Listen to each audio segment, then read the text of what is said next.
Hello guys, காலை வணக்கம். இந்த இனிய காலை வேலைக்கு எல்லாருக்கும் ஸ்வாகத்தம். ஹெலன் கிச்சன் என்ற இடத்துல வந்திருக்கிறோம்மா.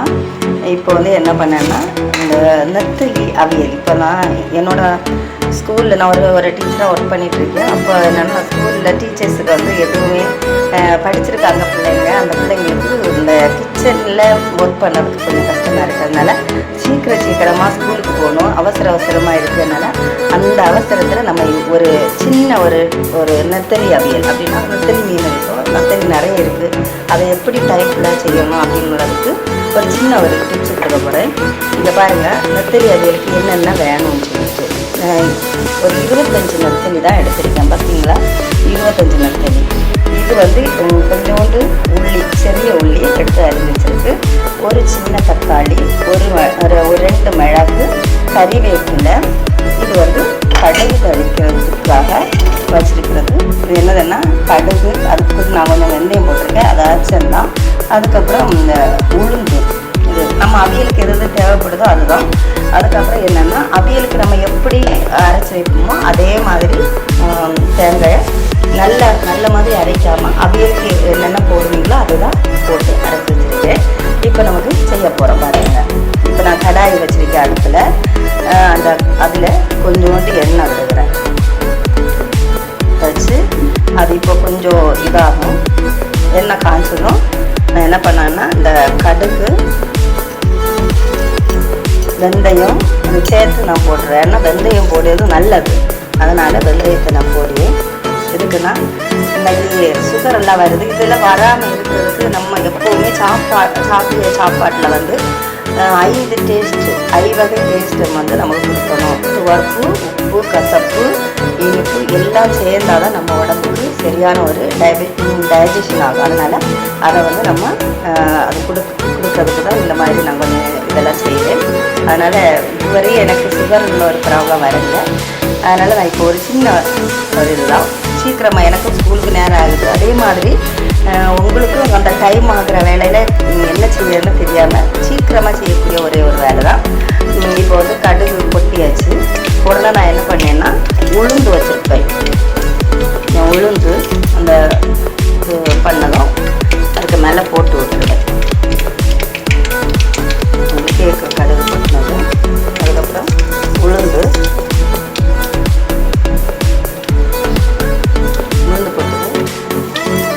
உளுந்து நல்லா கொஞ்சம் செவத்துட்டு, நல்லா கரியக்கூடாது, அது கொஞ்சம் கவனமாக இருக்கணும். அதுக்கப்புறம்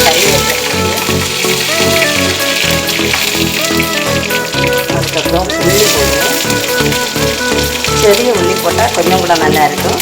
பெரிய உள்ளி இல்லைன்னா நீங்கள் பெரிய உள்ளியும் செருத்தாக அரிஞ்சு இங்கே போடலாம்.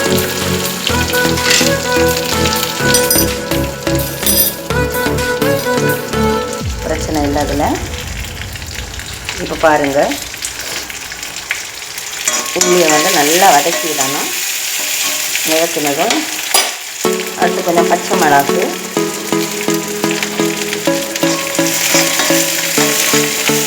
இதை போட்டுட்டு அடுத்தது நம்ம கழுவி வச்சுருக்க மீனை போடுவீங்க.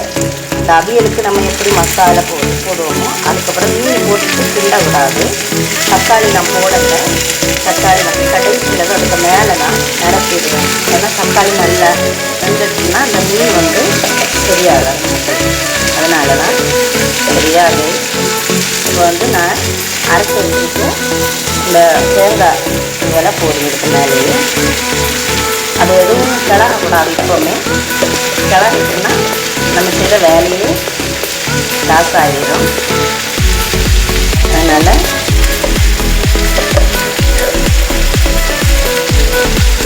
நமக்கு தேவையான அளவு தேங்காய் துருவல் போடுவேன். தேங்காய் அரைக்கிறது உங்களுக்கு தெரியும், அவியலுக்கு எப்படி அரைப்போமோ அதே மாதிரி தெரியாதவங்களுக்கு நான் சொல்லுவேன்.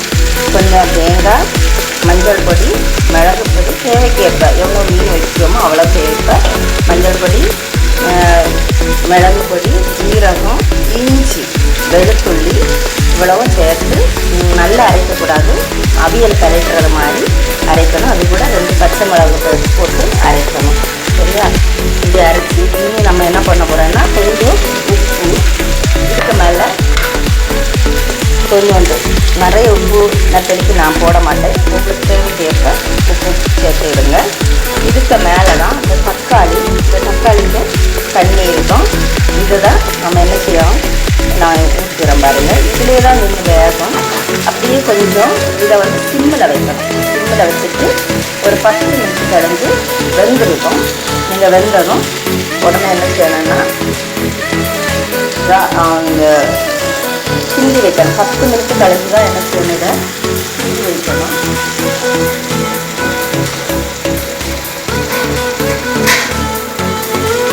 பாருங்கள், 10 நிமிஷம் கழிஞ்சு 10 மினிட்ஸ் வேண்டாம், ஒரு 5 மினிட்ஸ் கூட போதும். அப்படியே சிம்மில் இருந்து தான் வேகணும். ஏன்னா நெத்திலி மீன் வெந்து அந்த இது தேங்காய் இதெல்லாம் வச்சுட்டு எல்லாம் அது கரெக்டாக இருக்கணும். அதுக்காக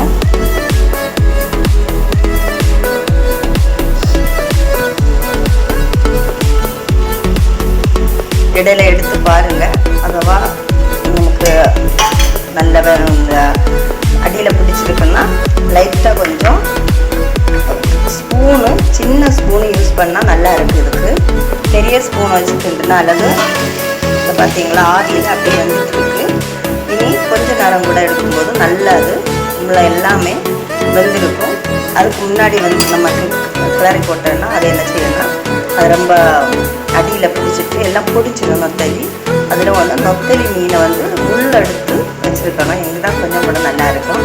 ஏன்னா முள்ளோடு இருக்கும்போது நம்ம கிண்டும்போது எல்லாம் மிக்ஸ் ஆகி இதாகும் நல்லா. இதில் வந்து மெயினாக நம்ம பார்க்கக்கூடியது மீன் தான். இன்னும் இதுவரை நமக்கு போட எல்லாருக்கும் தெரியும். ஆனால் இதை தான் என்ன செய்யணும்னா பாருங்கள், தக்காளி மேலே இருக்குது. இது இந்த மேலே தேங்காய் துருவல் அது இதெல்லாம் அரைச்சி வச்ச அரைப்பு அப்படி மேலே நிற்கி. இப்போ ஒரு நல்ல வாசனை வருது. அப்போ அடியில் அந்த எண்ணெயோடு சேர்ந்து இந்த மீன் நல்லா இதாகுது அரைப்புமா. இப்போ நான் இப்படி தான் கிண்டி வைக்கிறேன். இதுதான் அவங்களோட ஒரு நல்ல இது. நம்ம சேர்க்கிற சேர்மானம் இதெல்லாமே இதுதான் சேர்ப்போம். ஆனால் நமக்கு சாப்பிட்றதுக்கு டேஸ்ட் வராது. இது கூட உங்களுக்கு ஆக்ஷன் என்னென்னா புளி கொஞ்சம் கூட டேஸ்ட் வரக்கூடியது. புளியை என்ன செய்யணும், ஊற்றி அதில் கொஞ்சம் ஒரு 2-3 ட்ராப்பு புளி ஊற்றணும். புளி ஊற்றும் போது இதை விட கொஞ்சம் கூட டேஸ்ட்டு வரும். தக்காளியில் புளிப்பு இல்லைன்னா தக்காளி புளிப்பு போதுன்னா அதுவே நீங்கள் அட்ஜஸ்ட் பண்ணிடுங்க. சரியா? இந்த மாதிரி செய்து எல்லாருமே அவசரத்தில் செய்யக்கூடிய ஒரு நெத்தலி வறுவலை நம்ம பார்த்தோம். ரொம்ப நன்றி. இதை எல்லோரும் பார்த்து செய்யும்படியாக உங்களை நான் வந்து வேண்டிக் கொள்கிறேன். உங்களுக்கு சப்ஸ்கிரைப் பண்ண மனசு இருந்தால் பண்ணுங்கள். அது இல்லைன்னா இது எனக்கு என்னென்னா என்னோட ஒரு சேவை தான். நம்ம கஷ்டப்பட்ட மாதிரி இந்த பிள்ளைங்க வந்து தெரியாமல் ஒவ்வொரு வீட்டில் வந்து பெரிய பிரச்சனையாகுது. ஏன்னா வேலையே தெரியல அப்படின்னு நிறைய நான் கேள்விப்பட்டேன் என்னோடய எக்ஸ்பீரியன்ஸில். அதனால் ஒரு சின்ன டிப்ஸ் உங்களுக்காக நான் வச்சுருக்கேன். நன்றி, வணக்கம்.